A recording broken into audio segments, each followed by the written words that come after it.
Morning, this is the second time I am filming this video, so we are just going to roll with it no matter what happens. There have been issues with the lights, issues with noise, but I am here and I am ready to roll. Now I'm warning you, this is going to be an information action-packed kind of episode, so you need to be comfortable. So get on the couch, cock up your foot, put some food in your belly, put the child in the corner, and get ready for our wild ride. Welcome to this new episode of Trini Trent TV, where we talk about pop music and popular culture. We talk about the songs, the hits, the albums, the eras, and of course the artists that you and I love. And one of those artists is none other than Miss Mariah Carey. And in this episode, what we're going to be doing is continuing to take our deep dive into her 30-year career. Now, in our previous video, what we spoke about was Mariah's entry into the music industry and all of the different issues that she faced. But this time, I really want to take a focus on a period of rapid expansion and evolution for Mariah. This I'm calling the growth era. We're looking at 1993 to 1996. So to ensure that we don't get lost in the woods and eaten by the witch, we're going to follow along, have our car outside. We are going to follow along these little breadcrumbs that I'm laying out. And the points that we're going to cover are when I first became a fan of Mariah, how she expanded her audience, how she defined her own sound, how she evolved as an artist, the issues that she faced that almost derailed her career, and of course we're going to end with some awesome songs. Some songs that if you go back, you can really reflect on this awesome time in Mariah's life and journey. Now, I became a fan of Mariah Carey in 1996. I remembered my sister used to have Always Be My Baby on a cassette. And she had my mother's boombox. Her mother had a gray boombox. And my sister used to play that song as well as other music that she should not have been listening to over and over and over in her bedroom while I was on the dining room table trying to do the people homework. And I remembered of all the songs that were coming through the door, that one song, Always Be My Baby, just stuck with me. It was so relatable and she was, bubbly and free. And I was like, who is this person? And she was singing about a kind of relationship that me, little 9-year-old, 8-year-old me, had no right to be chasing behind. First, I was fast, but I was real interested and drawn in. Now, I always say that the diva of Mariah, that really vivacious character, that bold person really came to the forefront around 1993. You see, in 1992, as we discussed before, Mariah didn't go on tour. In her first couple of years, she did not go on tour from 1990 to 92. And the critics really dug into her because she wasn't a touring act, as we discussed at length in our previous video. However, in 92, she recorded the Unplugged special. When Mariah performed on that show, it really took her to a whole other place. Because by being on that stage, her stage, where she wasn't appearing on somebody else's show or somebody else's guest spot, where she was at the focal point, she was the center of attention, she was really able to build her confidence for the first time, seeing that people came there just to see her. And on top of that, she silenced the critics. All of a sudden, critics had nothing else to say about this girl because all the questions that they had about her talent were put to rest because they were able to see that this was the real deal. And what Unplugged also gave her was global exposure. Mariah was now able, from Unplugged, was able to get this great exposure to international markets because it was showing on MTV across the globe. So anybody who had access to this channel was seeing Mariah for the first time. They were able to put a face and a personality to the music that they had been listening to for quite some time. And then that increased the demand. And it showed the label that people outside of the United States really wanted to hear more from this artist. And I believe that that really informed what happened with the Music Box album. You see, the Music Box album was very much rooted in contemporary pop and R&B. It sounded like it really fit within the landscape of what was going on musically in 1993, that early 90s era of pop and R&B, adult contemporary music. And it was a very big shift away from the work that Mariah had done on Emotions, because Emotions was rooted in 1960s gospel and soul. And now we heard an artist who seemed more at ease and more in flow and more in sync with what was going on around her in the music landscape. Now, Walter Afanasieff, who was her co-writer and co-producer at that time, he spoke to Soul Culture in an interview in 2011. Soul Culture is a music website. And in that conversation, he said that there was no directive. The label never really gave them any directive that they had to make a more commercial record, that they had to really fit in with what was going on musically. However, he did note the fact that Mariah, as a writer and as a producer on this album, she was very much aware of what was going on in the music climate. She knew what was going on in the environment around her. Mariah was very much interested in expanding her sound. She was interested in trying new things. And I think that when she picked to cover Bad Fingers Without You, that was a very clear sign of her wanting to go beyond what she had, the niche that she had already carved for herself. She wanted to be bigger. And Without You was this huge torch, stadium carrying arena type ballad.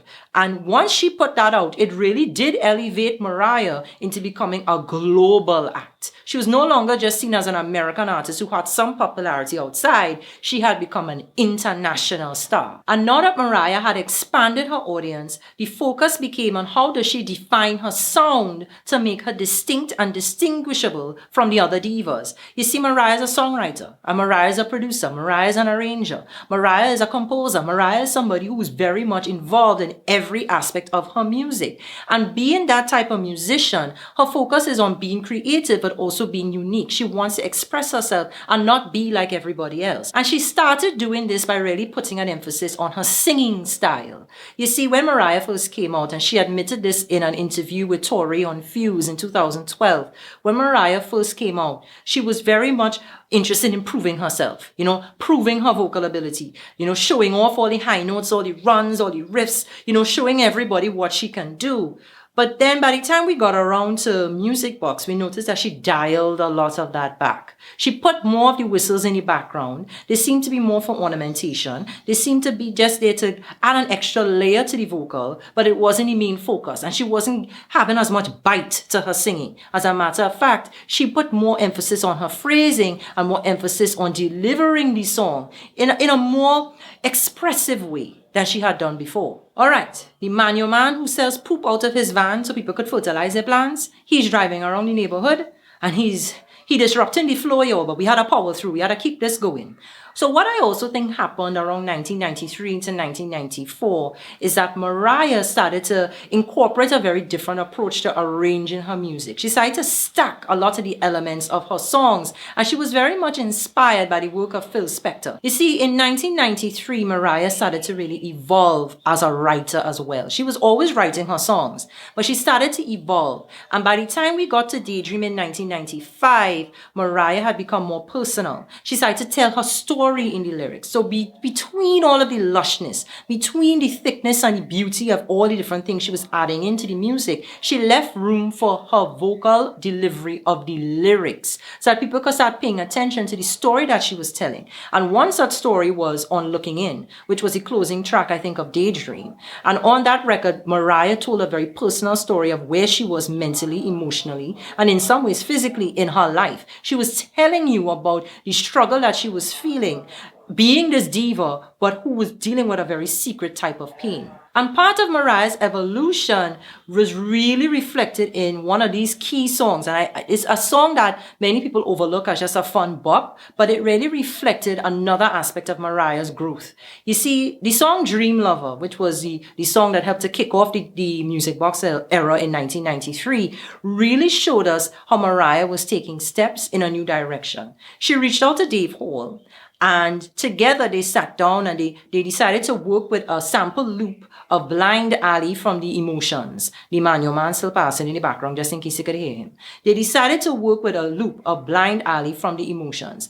And that really brought Mariah into more of an R&B type lane. But they put a hip hop element because she was also inspired by the work of Big Daddy Kane, who did a song called Ain't No Half Steppin' with the exact same sample. And Mariah, being a fan of hip hop, being a fan of R&B and soul, she really wanted to bring those elements into the music. So this is where we start seeing Mariah taking her own little half steps away from MOR, away from being a middle of the road adult contemporary pop act, and into the field of hip hop and R&B. And she did so with a level of agency and confidence that she didn't have before, because now Mariah was really taking the lead as the writer, as the producer, as the arranger. She was literally leading her creative flow. And part of this evolution meant that she took risks.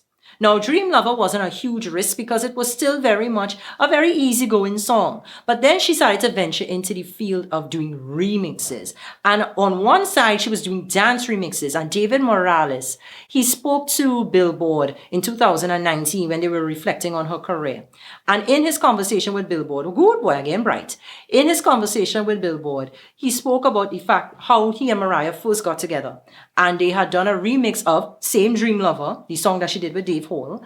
And Mariah came in and completely took it apart. You know, new vocals, new melodies, new approach. It was a brand new record. And they built this huge dance remix that fits so perfectly into the dance clubs of that time. And that risk paid off for Mariah because she tapped into a whole new audience. And of course, other artists were paying attention. So we had Toni Braxton, Aretha Franklin, we had Seal, we had Donna Summer. They saw what Mariah was doing and they wanted that for themselves. And of course, we have to talk about Mariah's hip hop remixes. And the one that started it all was the Fantasy remix with ODB, Old Dirty Bastard. The thing about it with this record is that Mariah tapped into something completely new and completely different. Mariah worked with ODB. She worked with Diddy. Well, we knew him back then as Puff Daddy. She worked with Puffy and the Bad Boy team. Ignore my mother's cell phone ringing. And when they got together, they really created a brand new approach for that singer-rapper collaboration. You know, Lisa Left Eye Lopez was the actual, from TLC. She actually said that Mariah, who phone is that? That's a real old-time ringtone, eh? She actually said that Mariah was the pioneer behind hip pop. She felt that Mariah had introduced the world to that hip-hop pop star collaboration, that type of melding of the worlds. And John Norris of MTV News, the MTV News correspondent, he actually said that in many ways Mariah set the standard. She's the reason for a lot of the music that we hear on radio today. As a matter of fact, I have a quote. All right. I'll cue card this time and not notepad. So in an interview with Entertainment Tonight in 2015, John Norris said this: "The Fantasy remix set the template for what pop has become. It's almost a given now that pop songs will have a hip-hop element to them. Those two elements are almost a requirement to get on pop radio today." Basically, what he was saying was that after Mariah did it, everybody else started doing it. And the industry started paying attention and they realized that this was actually something that could be done and needed to be done in order for artists to remain relevant to the changing tide in pop music. It is important to note that Mariah, I keep looking at my monitor because the cloud's moving. And I have a bird outside the window and I don't know what he's trying to do.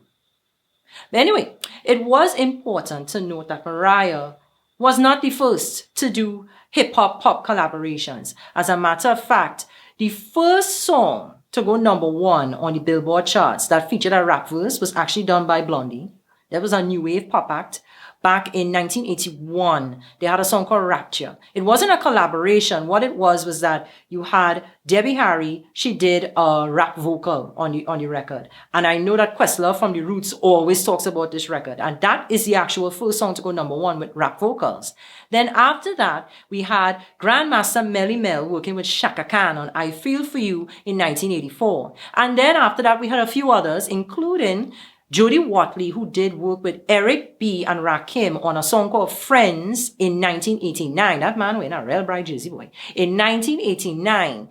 And that was a top 10 hit. So it's showing that there were other artists who had done collaborations before. But what was special about what Mariah did was how she did it. It wasn't two artists who just happened to be on the same song. It wasn't a case of two artists who kind of orbited each other on the same record. Instead, what we saw was a pop R&B artist working with a rapper, a diva working with a real, serious rapper, ODB, coming together, melding together, and creating a brand new sound. And of course, we cannot forget the work of Mary J. Blige. Now, people always say, well, Trent, Mariah was just ripping off Mary J. Mary J. was doing it first. I have a different perspective. I always say it like this. Mary J. and Mariah, their movements happened concurrently. They were doing a lot of very similar things, but in different ways at the same time. They were parallel to each other. Now, that's not to say that Mariah was not influenced by Mary. As a matter of fact, in 2008, when she appeared on TRL, and she spoke to the host. They asked her if what's her favorite album by another female artist, and she said without question, Mary J's What's the 411. And of course, Dave Hall, who worked with Mariah on Fantasy and Dream Lover, had worked on What's the 411. Now, everything at this time was not gumdrops and rainbows and daydream and glitter for Mariah. Mariah went through a rough patch because when she started to make this transition and delve deeper into hip-hop and really explore those sounds, there's a big truck passing, when she started to really explore those sounds, what started happening was that she got a lot of pressure from the label because they felt like, wait, we worked so hard to build this lane for you. You are our biggest selling artist. You are literally the golden child of Sony music. You are not going to abandon this MOR lane, being in the middle of the road, this pop audience that we had built for you when you go to hip-hop. Now, I don't think Mariah saw it as abandoning them, but that's how it was perceived by many people at the label. As a matter of fact, she even spoke about it. In 2015, in an interview with Variety, she said, "The record companies didn't understand my collabs with hip-hop artists and producers, such as Fantasy with ODB or Heartbreaker with Jay-Z. Now anyone would kill to have a record with Jay-Z. I got a lot of flack for that. Mariah got a lot of pushback." And another issue that Mariah faced was that she got snubbed at the Grammys. And I don't mean she didn't win one award. I mean she didn't win 6. She went to the Grammy Awards in 1996. It was the 30th annual Grammy Awards. And she opened the show with Boyz II Men. They had the biggest song on the radio, the biggest song of the year. And she really was the star of the night. There was a lot of press going in because she was nominated for 6 trophies. She was the top artist of the year. She sat down front and center in a nice white dress and a little sash. And she sat down next to Tommy and she was looking prime. And then every category called and my girl didn't win none. Now, Mariah says she's not angry about the Grammy. She says she's not bitter about it. She says she doesn't carry anything. But I believe that she does. Because anytime she's asked about the Grammy, she doesn't hold back her disgust, for a lack of a better word. As a matter of fact, she did an interview with V Magazine in 2018 where she said, when asked about the Grammys, that frankly, she doesn't give a damn. And all of this was feeding in to the perfect storm. You see, think about it. She was being pressured by her label. She was being rejected by her peers. And then on a personal note, because I ain't talk about that in this video because I don't get in married people business, but in a personal note, she was clashing with Tommy behind the scenes, who was also the head of her label. Add those 3 things together, and Mariah's career could have easily been completely derailed and thrown off. As a matter of fact, when people are under that type of pressure and you're facing that type of challenge, you do one of 3 things. It's either A, you shut down and give up, which she didn't do. B, you go numb and comply, which I think she did early on and then stopped doing. Or C, you dig your high heel shoes into the ground and you rebel. And that's exactly what Mariah did. But we won't get into that here. We will save that for the next video.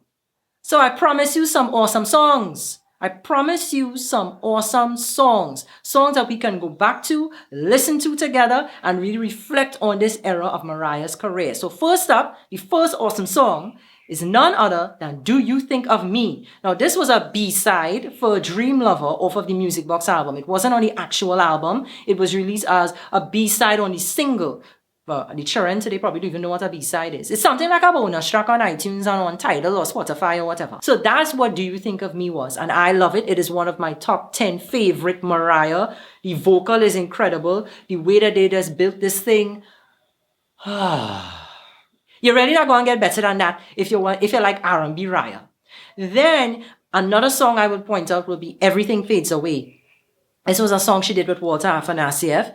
It was an extra song on the international version of the Music Box album. The way Mariah worked with the background singers on that, it was a whole other experience. Now, she did it with JoJo on Instagram earlier this year, I think. But you have to hear it with those male background singers. It will take you in a completely different place.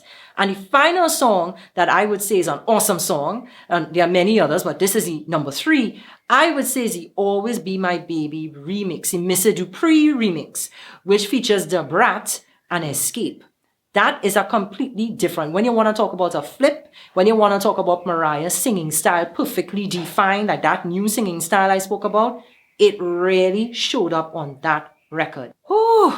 Talk about talk. My back wet, my foot hotting. I'm standing up in the front here for the longest while. Thank you for watching this video. Thank you, thank you. I hope you enjoyed it. I hope you learned something. If you have something else to add, feel free. But most importantly, please share this video. Share it with your peeps using the hashtag MC30 and of course hashtag Trini Trent TV.